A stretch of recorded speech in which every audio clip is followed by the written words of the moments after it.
こんにちは、まいです。今日はタイトルにもある通り、私が海外で働いてみて感じたことをシェアしていきたいと思います。一つ目は、海外で働いてみたメリットとデメリット。二つ目は海外で働いて驚いたこと。三つ目が海外で働きたい人へのメッセージです。海外で働くといっても国はいっぱいありますので、あくまでメキシコのバージョンとして参考ください。それではスタート。まず1つ目のメリットとデメリット。メリットは1対1に服装や髪型の自由度です。日本でも自由なところもあると思うんですけれども、やっぱりこっちだとみんなネイルもすごい楽しんでるし、お化粧も楽しんでるし、なんなら会社ですごいコテで髪の毛巻いたり気合がすごいです。メリットの2つ目としては、知識が増える。当然海外でお仕事しているので、日本の法律ではなく海外の法律に従って、お仕事をしていかなきゃいけなかったり、海外の慣習ですとかいろんな知識が必要となってきます。続いてのメリットは語学力の向上です。やはり何といっても現地の人とお仕事をしますので、抜群に語学力が上がります。その流暢に喋れるというわけではありませんが、仕事で使う単語っていうのを早く習得できると思います。デメリットはあまり思いつかなかったのですが、2つ挙げてみました。1つ目は当たり前なんですけれども、海外に来るっていうことは日本でのお仕事を一度終わりにする、出向とかだと違うんですけれども、海外で新たにお仕事をしたい人にとっては日本でのキャリアを一度ストップすることになります。これはデメリットメリットいろいろあると思うんですけれども、履歴書に1本退職っていう文字が追加されるのがデメリットと捉える人もいるのかなと思います。2つ目は日本人として雇われているので、日本人としてのお仕事が発生していきます。そのため現地の方よりもプラスでお仕事が発生する場合があります。例えば通訳を雇っている会社さんであれば少ないかもしれませんが、メキシコ人と出向者でいらっしゃる日本人の方とのやり取り、または日本の企業であれば日本の本社とメキシコの現地の会社のやり取りなど、日本語での業務が出てくるので、その点は現地の社員さんとよりも追加でのお仕事になると思います。以上がメリットとデメリットです。続いて2つ目、驚いたこと。これはメキシコで驚いたことなので、ちょっと他の国には当てはまらない可能性がありますが、そうなんだって感じで聞いてください。まず1つ目は、会社さんにもよるんですけれども、お給料の支給が週払い、1週間に1回本当に会社さんによるんですけれども、例えば現場の方には週1でお出ししていて、間接部門の方には2週間に1度または月に1回とされている会社さんもありますが、私の会社は1週間に1回どの社員さんもお給料が振り込まれるので、毎週お給料が入ってくるので、なんだか得した気持ちになります。ですが私は経理で働いているので、給料のお支払い回数が増えるということはそんだけお仕事が増えますので、どっちがいいかなっていう感じですね。メキシコ人の方は結構もうお給料入ったらすぐお金を出す方が多いので、週末になると本当に ATM に長蛇の列ができて結構な時間待つことになります。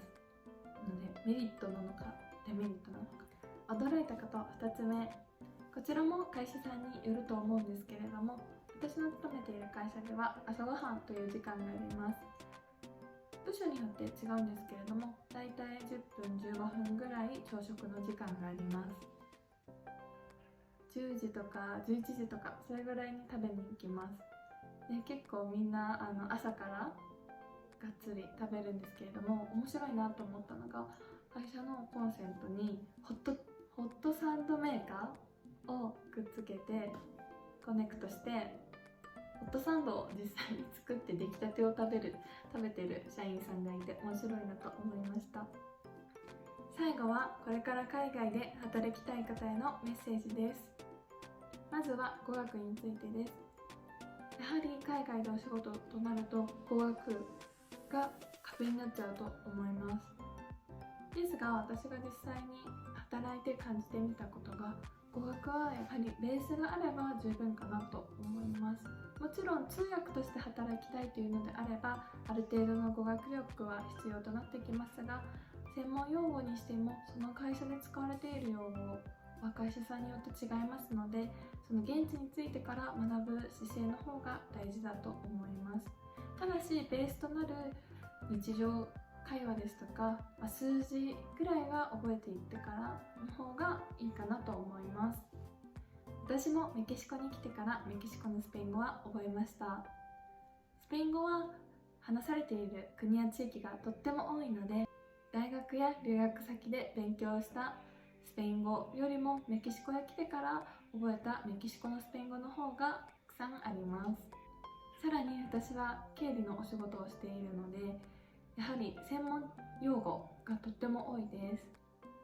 でも専門用語といってもGoogle に入力してすぐ翻訳が出てくるわけではないので、もうとっても苦労しました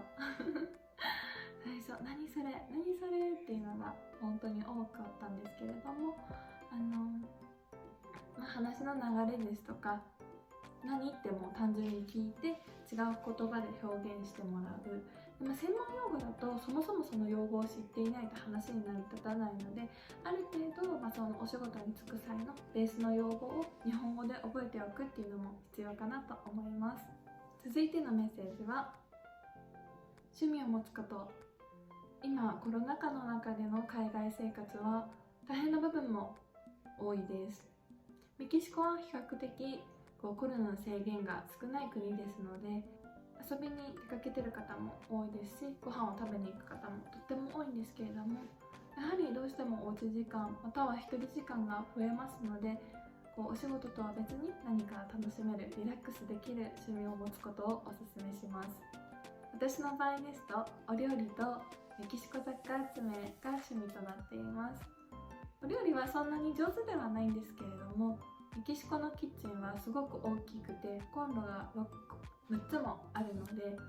料理がし放題というかどれを使っても埋まらないので、自由に同時進行でいろんなご飯を作ることができるのでとても楽しいです。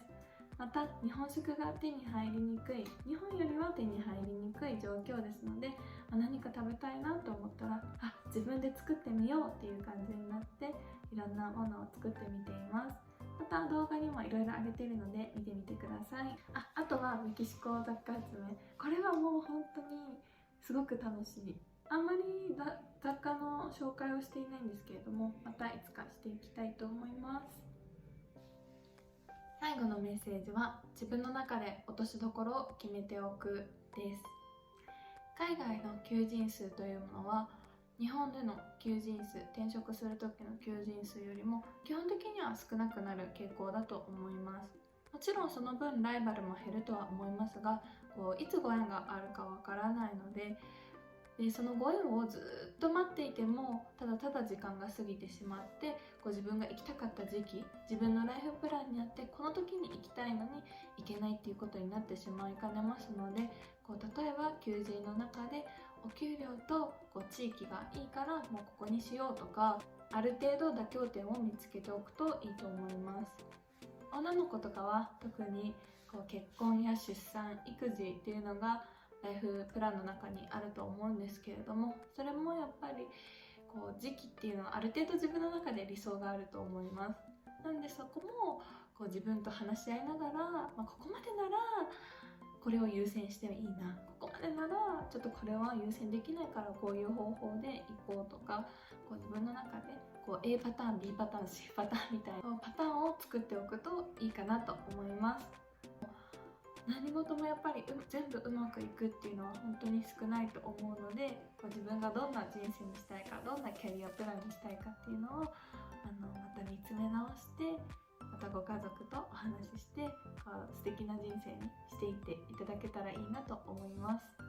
はい、以上となります。たくさん話してしまいましたが、海外で働いていると日本では経験できないような驚いたことや大変な苦労もたくさんありますが、とっても成長できますし、何よりもちょっと自由度がやっぱり高いのかなとは思います。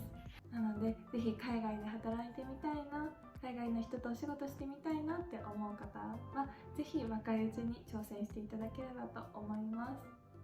また海外でも働いていますという方はぜひコメントください。いろんな方とつながりたいと思います。では皆さんまた次回の動画でお会いしましょう。アディオース。